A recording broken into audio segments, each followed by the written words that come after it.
juntando as secretarias, eliminando a Secretaria de Segurança Pública. Eu já eliminei a Secretaria de Segurança Pública, mas existe um secretário que responde pela Secretaria de Segurança Pública, né? Ele é o presidente do Conselho Estadual, o Conselho Superior de Segurança Pública de Santa Catarina, mas se você olhar lá no Diário Oficial, está lá, Secretário de Segurança Pública de Santa Catarina. Quem é? Araújo Gomes. Entende? Por uma questão de mera legalidade, né? Ele tem que cumprir a lei. Então, eu coloco o secretário na pasta, mas ele atua já na função de conselheiro, né? De presidente do conselho, trazendo para si, junto de si, os outros demais conselheiros, que são o Instituto Geral de Perícias, o Corpo de Bombeiros Militar e a Polícia Civil, junto com a PM, da onde ele onde o comandante o secretário é o comandante, e assim a gente já está trabalhando as propostas de reforma administrativa, que alguns até disseram que a nossa secretaria, o nosso modelo, né, de extinção da secretaria e de aplicação dessa metodologia de deliberação entre as agências que lidam com a segurança pública, alguém disse que era temerário, né? Hoje ela está servindo de modelo para o Brasil, né? O secretário nacional, o general secretário nacional de Segurança Pública, que esteve em Santa Catarina, já levou para o ministro Sérgio Moro, ele já se interessou pelo tema e hoje já se discute que esse modelo pode ser replicado em outros estados.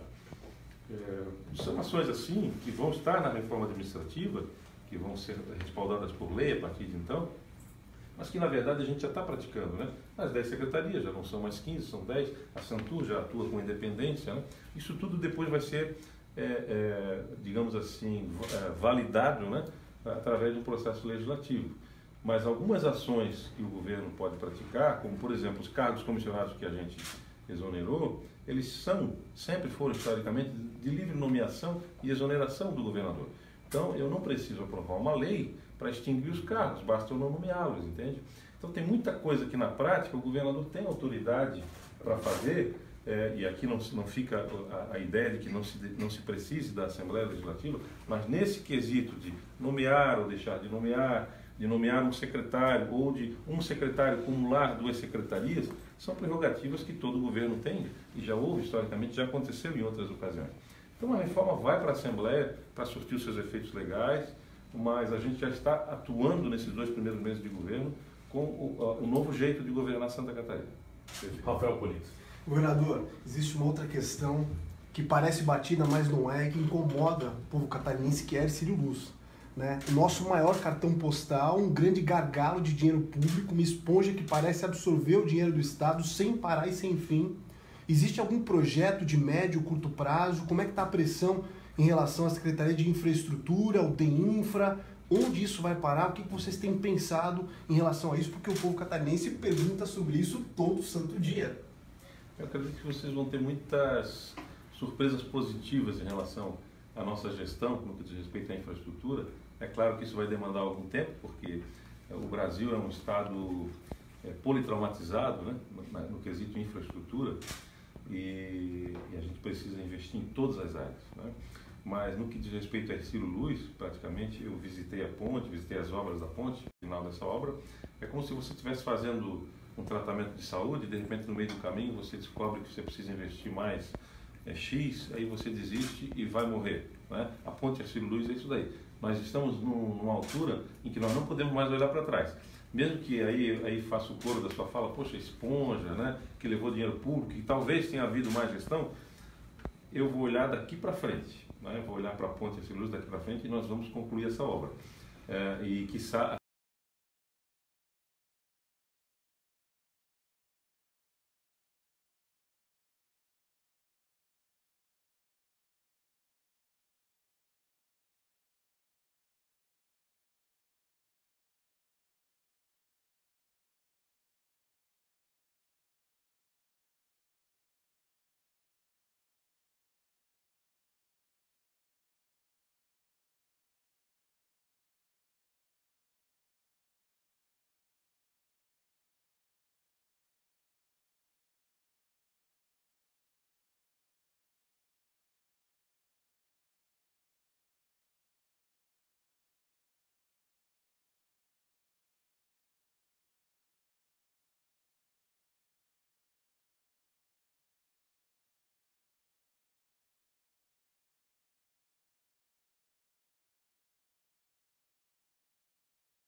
a visita ali na ponte, né? Eu penso que a empresa que está atuando hoje, ela é muito idônea, ela tem os portugueses que ali estavam, né? Que a empresa é portuguesa, eles estavam falando da necessidade e da importância para eles de concluir essa obra, né? Como um case, porque é uma engenharia de restauração extremamente técnica, muito complexa, isso eles me comprovaram lá.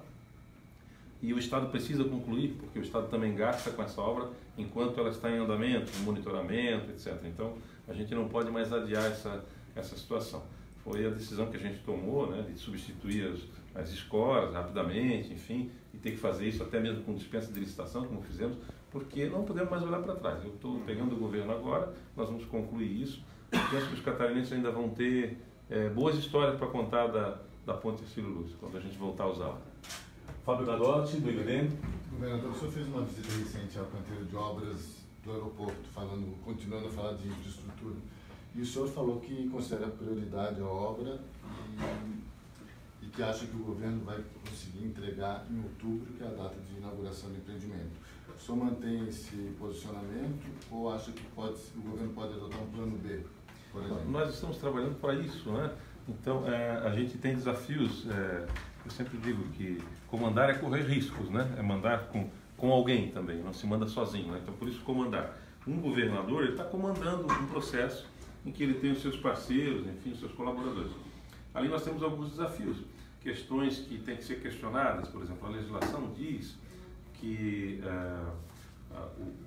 a contrapartida, a compensação ambiental tem que ser feita em obras, tem um limite legal, me parece que de 0,5% do valor total do investimento, do empreendimento.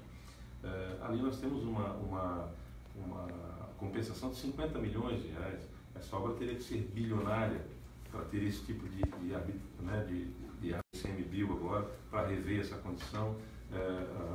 Mas isso não depende do fim da obra, entende? São questões que a gente vai ter que diluir, né? Depende depois da licença, né, de uso da obra, né?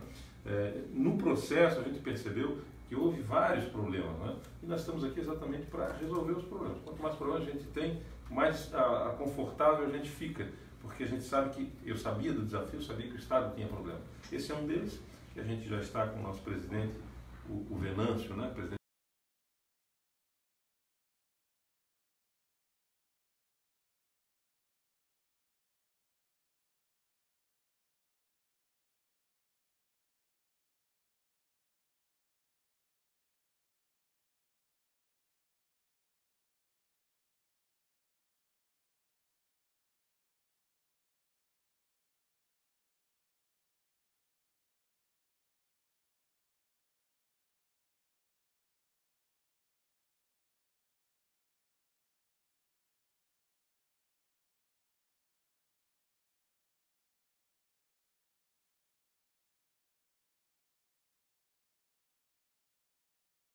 quer.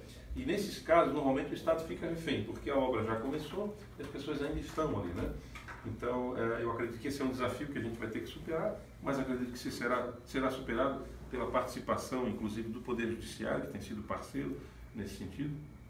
Na questão dos orçamentos, a gente também entende que a gente consegue chegar ao final dessa obra, né, com orçamentos públicos, e vamos discutir os valores, enfim, inclusive a compensação. Houve algumas dificuldades ali na execução da obra na questão de solo, né? O solo não era adequado e precisou de um tratamento adequado por questão de densidade. Mas acredito que essa obra vai ser entregue no prazo, né? É o que a gente pretende. Fiquei muito feliz com o que eu vi dentro do aeroporto, uma obra fantástica. Alguém dentro da van usou uma expressão: nós vamos sair do inferno e vamos para o céu, né? Enquanto deslocávamos, né? Na questão, realmente, você tem uma esteira, hoje você vai ter 10 esteiras que ninguém põe a mão, né? O espaço físico, talvez só do lugar de pegar a bagagem, é maior do que tudo que nós temos hoje, né? Então você vai ter uma área de bem-estar, né, onde as pessoas podem ficar. Então o poder público tem que se envolver sim, tem que fazer todos os esforços. Eu não penso em plano B. As pessoas falam, passar pela base aérea, mas também eu penso, imagina o transtorno para aquelas pessoas que vivem ali, tem escola, tem tudo ali dentro, né? Famílias, enfim. Não imagina essa possibilidade. Uma possibilidade que tem é você, se a obra não concluir, e hoje é o que nós temos, é meia pista, né? É você dividir o fluxo para quem vai para o Carianos e uma pista, pelo menos liberar uma pista para quem vai para o aeroporto. O aeroporto consegue já operar normalmente até que se conclua a outra faixa, né? Mas a nossa ideia é terminar isso no tempo aprazado. Fábio Bispo, repórter do DND, sua Bom, pergunta. governador, bom dia. Bem. Governador, o seu governo, né, já iniciou, né, com um mal-estar com a classe empresarial por conta do decreto que cortou as isenções fiscais, um decreto que é do governo passado. Na sequência, o seu governo também não conseguiu quase nenhuma penetração ou participação na eleição da mesa diretora da Assembleia Legislativa, que vai ser um palco importante para aprovar suas reformas. E agora, mais recentemente, a gente foi surpreendido com a notícia de que pode haver atraso de salários. São 3 setores, 3 categorias importantes, né, para o Estado. Com quem que o governador, com quem que o Moisés vai governar, né? Se a classe empresarial, o legislativo e agora os servidores estão, né, no Eu embate. penso que nós vamos governar para todos eles e com todos eles. Para todos eles, porque todas as propostas que o governo lançar para avaliação da Assembleia Legislativa são poderes independentes, né, que devem ser harmônicos entre si, e nós não precisamos conversar. Eu particularmente entendo que eu não preciso conversar ao pé de ouvido de nenhum deputado. Eu lanço o projeto é público, a sociedade vai avalizar esse projeto se ele for republicano, e cabe à Assembleia acatá-lo ou rechaçá-lo ou propor ajustes, enfim, né, para que a gente possa prosseguir. Penso que isso vai acontecer. Não imagino que a Assembleia Legislativa nos dê qualquer outra resposta, senão de apoio ao governo, os 40 deputados, né, nos projetos em que eles forem para o bem de Santa Catarina. Eu nem consigo imaginar, e a gente sabe que o governo pode errar no envio de algum projeto, e pode ouvir também, obviamente, o parlamento, né, no sentido de ajustá-lo ou acatar algumas contribuições. Alguns deles, que é o caso da reforma administrativa, por exemplo, é o que a gente diz: nós estamos testando ela, nós estamos avalizando ela através do uso diário dela, né? Se tiver ajustes, a gente ajusta; se tiver propostas, a gente discute. A questão dos incentivos fiscais, o que nós vamos fazer? Primeiro, eu penso que a participação do secretário do Estado da Fazenda, Paulo Eli, na Assembleia Legislativa, ela trouxe isso mais à tona, né? Fez muito burburinho por conta de algumas afirmações deles, de dizer que não se sabia exatamente o quanto de incentivo fiscal Santa Catarina tinha, ou os números a gente até tem, mas não sabia a quem era dirigido esse benefício. E a gente entende que essa é uma atitude que precisa ser revista do poder público, né? Nós temos que ter transparência, nós temos que dizer para o cidadão por que a gente entrega o benefício fiscal e qual o resultado. Então o governo vai fazer primeiro o quê? Criar uma regra, né? A gente está focando aí o agronegócio, tem nos buscado muito a questão da cesta básica, que é uma questão que a gente tem que revisar. Aí vem o leite no agronegócio, enfim, alho, enfim, uma série a madeira. Enfim, tem uma lista que a gente pode... O que a gente vai fazer agora nesse primeiro momento? Nós vamos criar a regra, que eu entendo que o primeiro projeto de lei que tem que ir para a Assembleia, ele vai levar já alguns incentivos. Ele vai conceder, vai propor a concessão de alguns incentivos para a Assembleia deliberá-los. Mas antes ele tem que criar uma regra clara. E essa é a nossa ideia. Nós vamos encaminhar um projeto para a Assembleia, ele já vai conter ali a erva mate, né, incentivo em relação à erva mate, a madeira serrada, ao alho, a cesta básica, enfim, alguns itens que a gente entende que precisam ser discutidos já. Mas antes, o projeto de lei vai criar regras, normas de como o Estado se relaciona com o particular na hora de conceder o benefício fiscal e de que forma eles serão concedidos. Tem que ter uma sistemática, porque o benefício fiscal não pode ser concedido aleatoriamente, né? E muito menos de gaveta, né? Muito menos escondido, né? Em caixa preta. Então essa é uma decisão de governo, né? Apesar dos decretos terem sido lá anteriores ao nosso governo, a gente não revoga esses decretos em hipótese alguma, a gente não acata também qualquer outro projeto de lei que não seja de autoria do Executivo, que tenha prerrogativa, né, sob pena de vício de origem, a gente alegar. Isso não vai acontecer. O governo está demonstrando que tem interesse em discutir as isenções fiscais.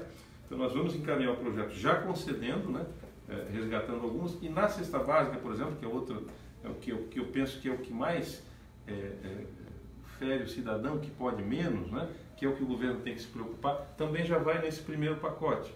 Nós temos que diferenciar, por exemplo, que é um pão e o que é outro pão, né? Então eu tenho pães especiais que levam amêndoas, que levam nozes, que levam diversos, enfim, frutas cristalizadas. Esses pães custam 30, 40, 50 reais o quilo, né? Por que tem que ter isenção fiscal para esse tipo de pão, se quem consome esse pão normalmente não é aquele que... E esse pão está na cesta básica.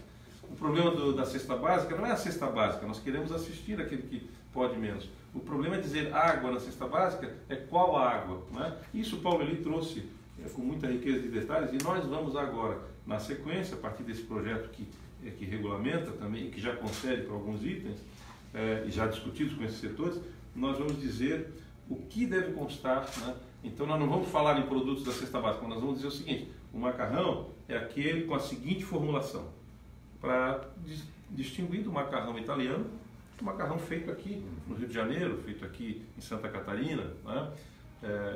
O pão é esse pão, com trigo, assim, assado. Esses são os conteúdos mínimos. Esse pão terá isenção. Se eu tenho só a palavra pão, se eu tenho só a palavra água, eu vou cometer injustiça no que diz respeito à isenção fiscal. Então a gente tem que entender a razão do benefício, saber por que ele deve ser concedido, porque ele está atendendo uma maioria da população e não uma minoria, né? Se eu concedo um benefício fiscal que atende uma minoria da população, o Estado está perdendo a arrecadação e está caminhando muito mal nesse sentido. Então nós vamos... outra questão também que eu acho que é importante, não sei se vão abordar incentivos fiscais, desculpe me alongar, mas é a questão do nosso relacionamento com o Tribunal de Contas e com qualquer órgão de controle que queira as informações. Nós, o governo de Santa Catarina, vai entregar as informações, tá? Nós estamos caminhando para isso, já basta formalizar o pedido. Nós entendemos que mesmo sob a alegação de sigilo fiscal das empresas, os órgãos de controle que fazem parte do poder público, eles, quando detêm uma informação, eles também são responsáveis por guardar o sigilo dessa informação. Mas eles podem nos ajudar a fazer o controle. Por que essa isenção foi concedida, de que forma, quais foram os benefícios, né? Aí avança para a questão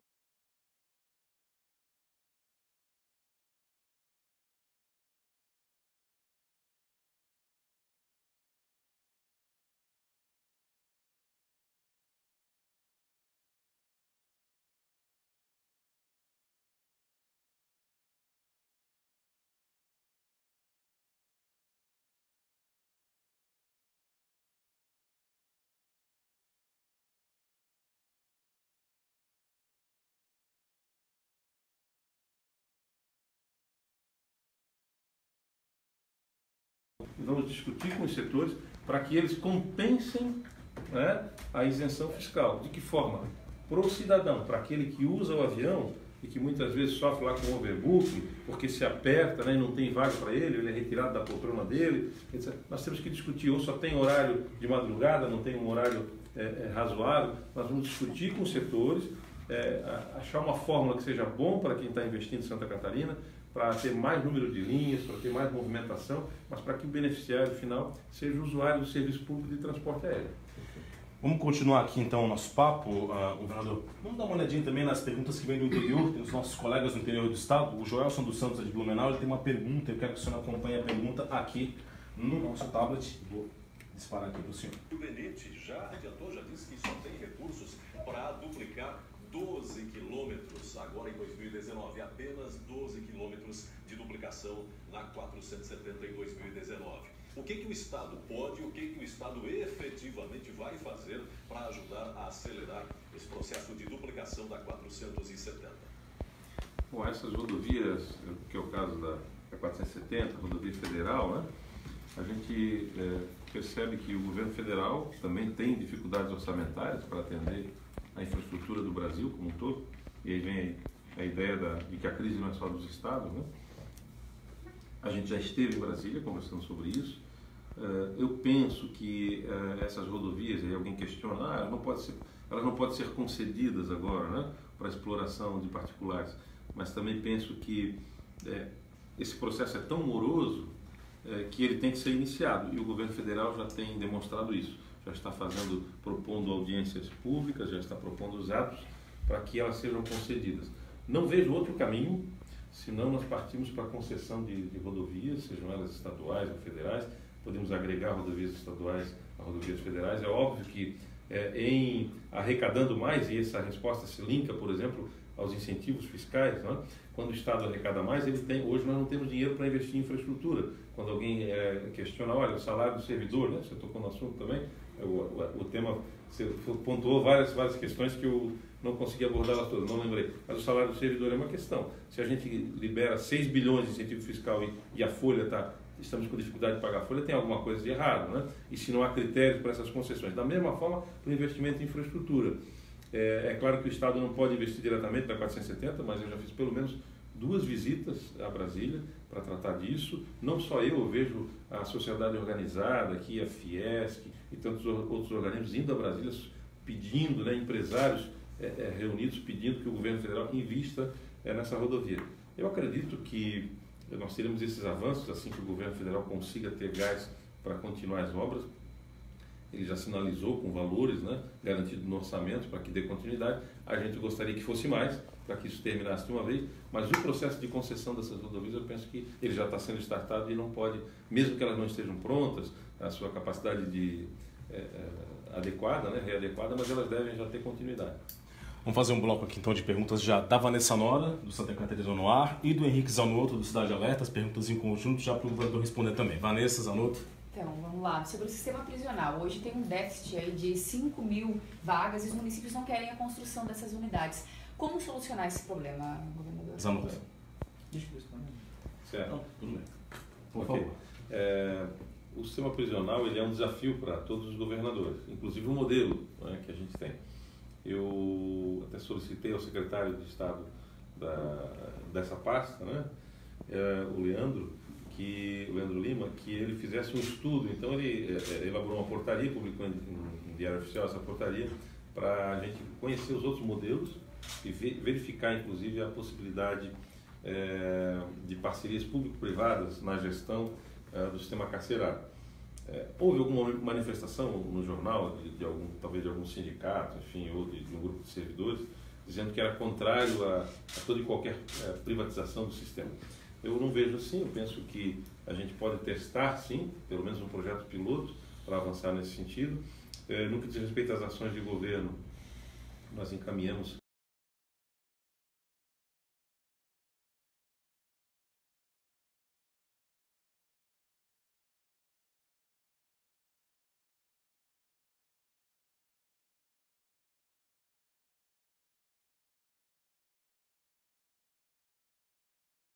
mas penso que a gente tem que rever o modelo também, né?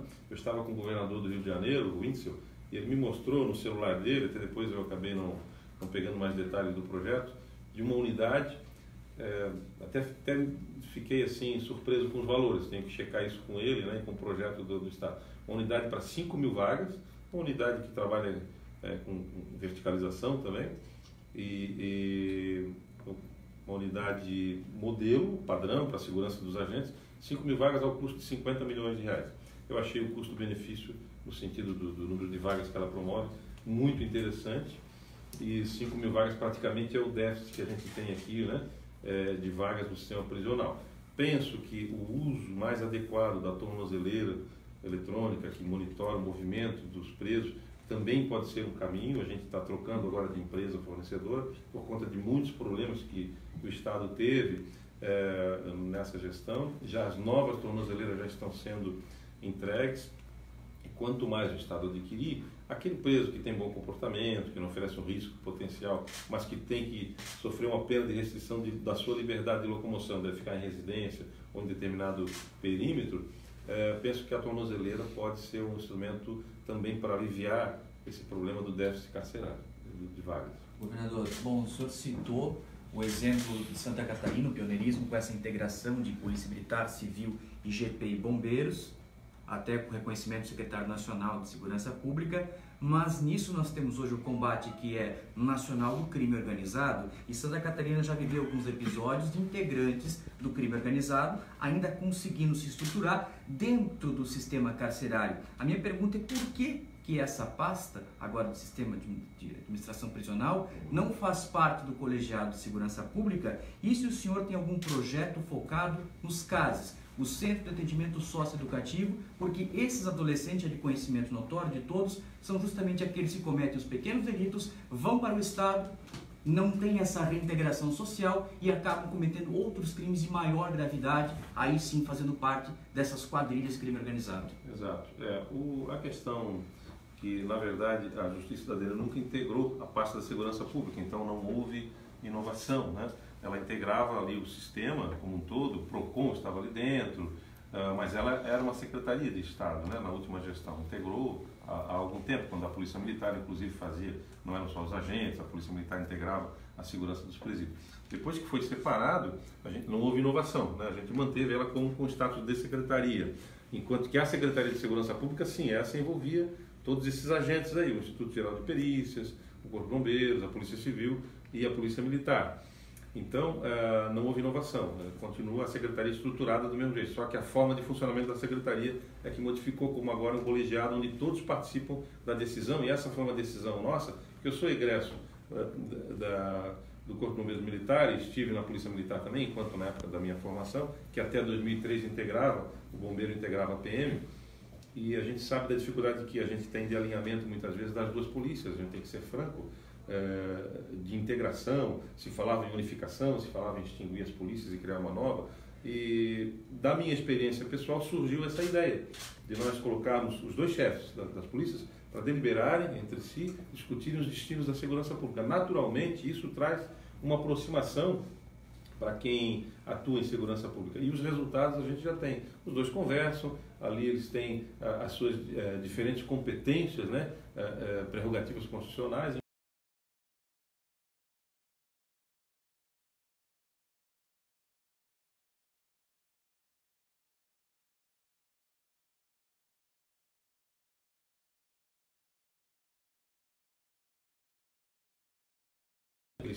Ele atinge também o nosso adolescente, o nosso jovem, e a gente sabe que os nossos índices de retorno, né, de reincidência do delinquente ao ambiente prisional é muito alto comparado com outros países.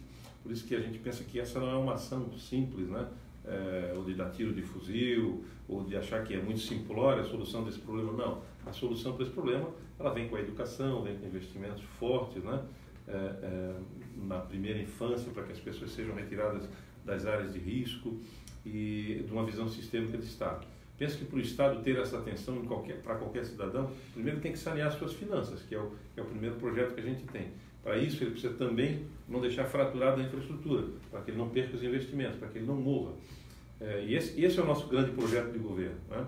Chegar a um ponto em que Santa Catarina seja de fato mais atrativa do que ela é, para crescer, arrecadar mais e aí entregar para as pessoas o que precisa ser entregue.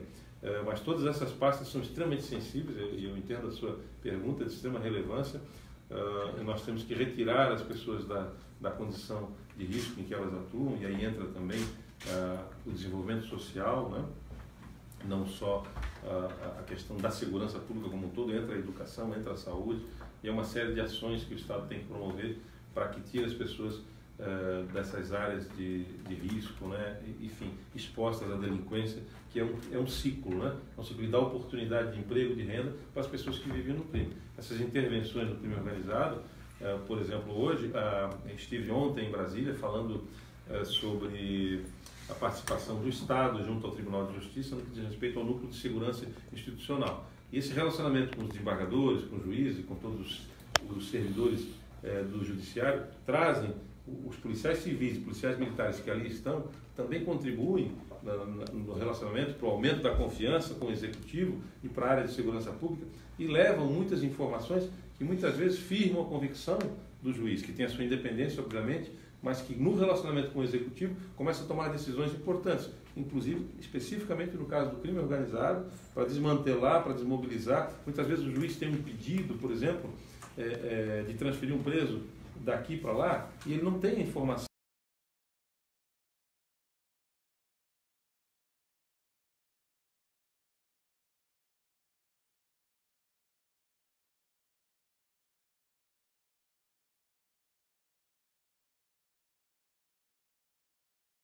Essa é uma das nossas ações fortes, e ontem estivemos exatamente discutindo isso com um evento do Conselho Nacional de Justiça.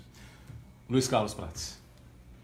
Governador, saúde e educação sempre andaram de mãos dadas. Melhor saúde, melhor educação, melhor saúde. O ministro da Saúde esteve aqui entre nós e fez uma promessa de uma liberação de verba de 40 milhões para 43 municípios. Mas todos os municípios não têm problemas sérios nessa área. Essa ajuda ameniza, mas a que ponto? É verdade. A saúde, né, os equipamentos públicos em geral de saúde demandam mais investimentos. Né? Nós temos aí essa dificuldade orçamentária que a gente tem que encarar. A gestão da saúde também talvez seja um grande problema, sabe, Praça? Porque na gestão da saúde nós vemos muito desperdício. Nós, hoje que estamos assumindo aí o governo com praticamente 2 meses, nas intervenções que a gente faz, a gente sabe que a falta do controle dos medicamentos, a má gestão na questão lá dos equipamentos que são entregues, próteses, enfim, controle de fato, né? Uma gestão adequada para fazer com que o dinheiro, o 12% que se invista em saúde, seja muito bem investido. Né? Hoje se discute se é 12 ou se é 15, não adianta você investir 12 ou 15 e jogar esse dinheiro fora, deixar medicamento vencer, vacina vencer, não controlar para quem que entregue. Então eu penso que um dos problemas da saúde é a gestão, começa pela gestão. E depois a gestão, tanto é gestão, que nos equipamentos como hospitais, por exemplo, a gente tem comparativos de hospitais que fazem uma entrega muito mais adequada e muitas vezes com gestão lá, organização social, pode ser, enfim, não interessa o modelo, interessa que ali tem um gestor que ele pode ter 2 organizações sociais, uma muito mal gerida e outra, para a gente não falar em modelos aqui, e outra muito bem gerida, que entrega muito mais resultados, que não deixa o paciente na fila. Então eu penso que esse é um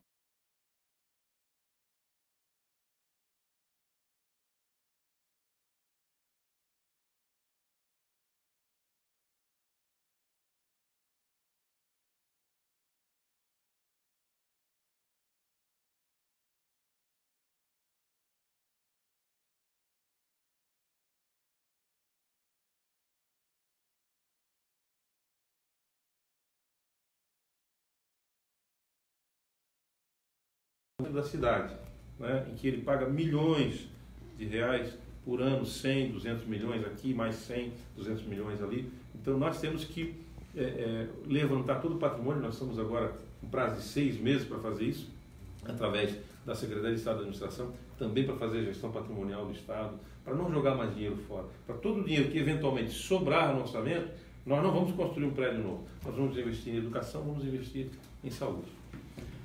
Governador, por gentileza, a expectativa pela reforma é muito grande, né? O senhor deu uma pincelada falando mais de questões macro, né? O que a gente queria saber é se a reforma pretende atacar questões